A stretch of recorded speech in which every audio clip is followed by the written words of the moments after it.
ሰላም እንዴት ናችሁ? ሰላም ናችሁ? እንዴት ናችሁ? ሰላም ነው? እስቲ ከስደት መልስ መጣችሁ እንደኔ ቤት ተከራይታችሁ ነው የምንኖሩ?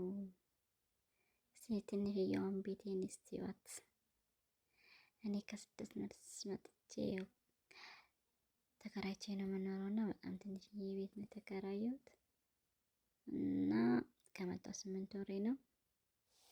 እስካሁን ስራ አልጀመርኩም። እስቲ አበረታቱኝ። ዩቲዩብ ልስራ፣ ዩቲዩብ እሰራለሁ፣ አንዳንድ እጅ ስራዎችን እሰራለሁ። እንደዛ ብዬ እንግዲህ አስቤያለሁ። እስቲ አበረታቱ፣ ሰብስክራይብ አድርጉኝ፣ ላይክም አድርጉልኝ። ከዛ ደግሞ በስራዬ ደግሞ እመጣለሁ ማለት ነው።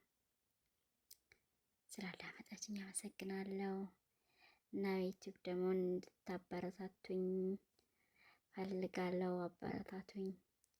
ያው ስራዎቼ ያው እዚህ ጋር አሁን ጀምሬያለሁ። መስታወት ስራዎችን በዚህ እቀጥላለሁ። ከዛ በኋላ ደግሞ እሰራለሁ ማለት ነው። እቺ ፋኖስ ከአረብ ሀገር ነው ያመጣኋት። አባቴ ፋኖስ ነበረውና እና እሱን በማስታወስ ይቻት መጣሁኝ አረብ ሀገር እና እነዚህ እቃዎች የምሰራባቸው ናቸው። እና እንግዲህ ያው እንደዚህ ነው ኑሮ በኢትዮጵያ ከስደት መልስ ከብዙ ዓመት በኋላ ኑሮ በኢትዮጵያ ይሄንን ይመስላል።